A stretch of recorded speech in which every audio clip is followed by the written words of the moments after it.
Do you want to know how to get rich? Rich Dad Poor Dad is the story of Robert Kiyosaki.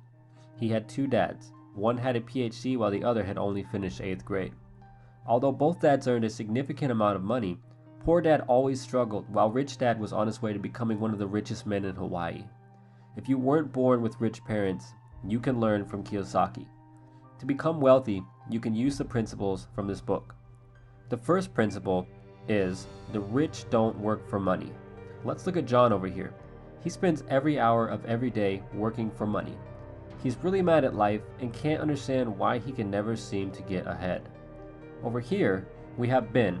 He makes the same amount of money as John, but Ben spends most of his time looking for assets to add to his collection.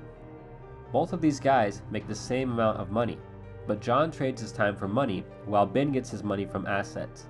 The lesson here is that the rich don't trade their time for money. Instead, they acquire assets that make money for them. One of my favorite quotes goes a little something like this: most of the time, life does not talk to you. It just sort of pushes you around, and each push is life saying, wake up. If you want to become wealthy, you must know that people's lives are controlled by two emotions, fear and greed. I've had a lot of people tell me that they are not interested in money, but yet they'll work a job for 8 hours a day trying to get more of it. When not controlled properly, fear and desire can lead you into life's biggest trap. The second principle from the book is called financial literacy. If you want to get rich, it's not about how much money you make, it's about how much money you keep. Intelligence solves problems and produces money, but money without intelligence is money soon gone.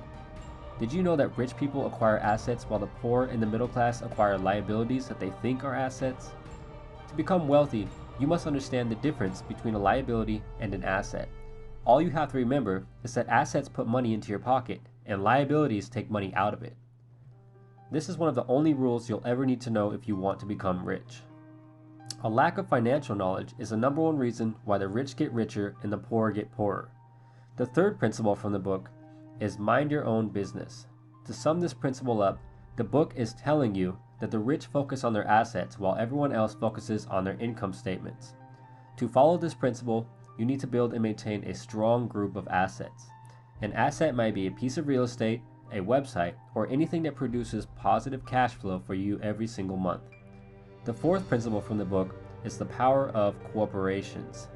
If you're watching this video, you probably don't know that corporations are one of the biggest secrets of the rich, and they serve as a smarter way to play the game of life. The rich use corporations to take advantage of legal tax loopholes and protect their money.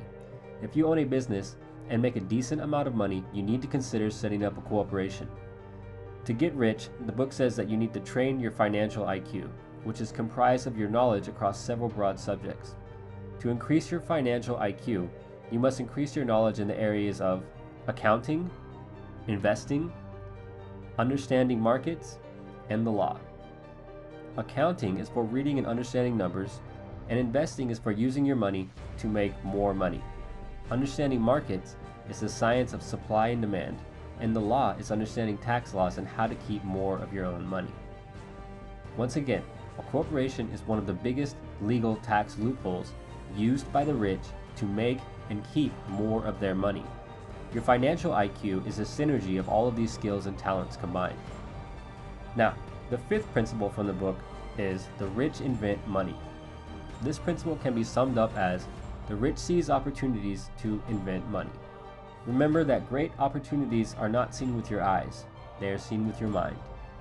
The single most powerful asset that you have is your mind, and if trained well, it can create enormous wealth for you.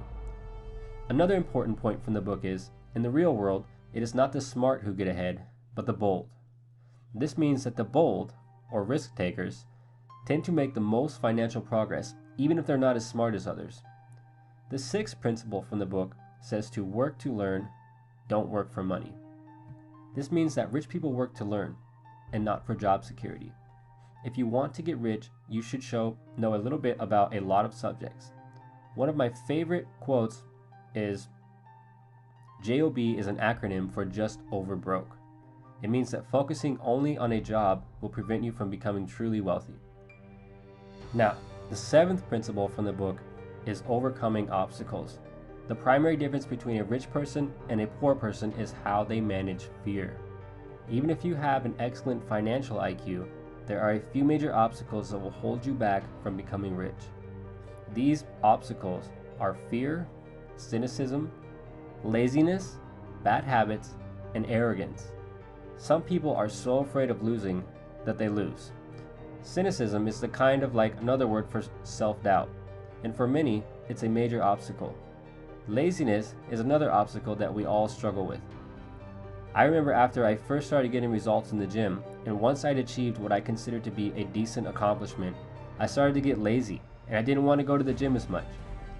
The same laziness that prevented me from going to the gym can hold you back from becoming rich. Bad habits can have the same effect. Stop watching so much television and going out to drink on the weekends. The final obstacle that everyone must face is arrogance. Robert Kiyosaki said, "Every time I've been arrogant, I've lost money because I believed that what I didn't know wasn't important." Don't let arrogance steal your money. Now, let's look at the 10 steps to awaken your financial genius. Step number 1, find a reason greater than reality. The power of spirit. Have a strong reason to pursue financial independence. Step number 2, make daily choices. Choose your daily activities wisely to invest in your mind and goals. Step number 3, choose your friends carefully. Be careful who you choose to associate with. Step number 4, master a formula, then quickly move on to the next. Financial success is closely linked to how quickly you can learn new formulas for making money. Step number 5, always pay yourself first to enhance your self-discipline. If you can't control yourself, don't try to get rich. Step number 6, pay your brokers well. It's hard to measure the power of good advice. Step number 7, be an Indian giver. With the right deal, it is possible to get something for nothing. Try to make investments that offer you something for free, such as a piece of land. And step number 8, use assets to buy luxuries. You should always buy luxuries with income from assets and not loans. Step number 9, choose heroes. By having heroes, it becomes much easier to tap into your raw genius. And finally, step number 10, teach and you shall receive. When you need something, give what you want first, and it will come back to you in buckets. These are the main principles from Rich Dad Poor Dad by Robert Kiyosaki.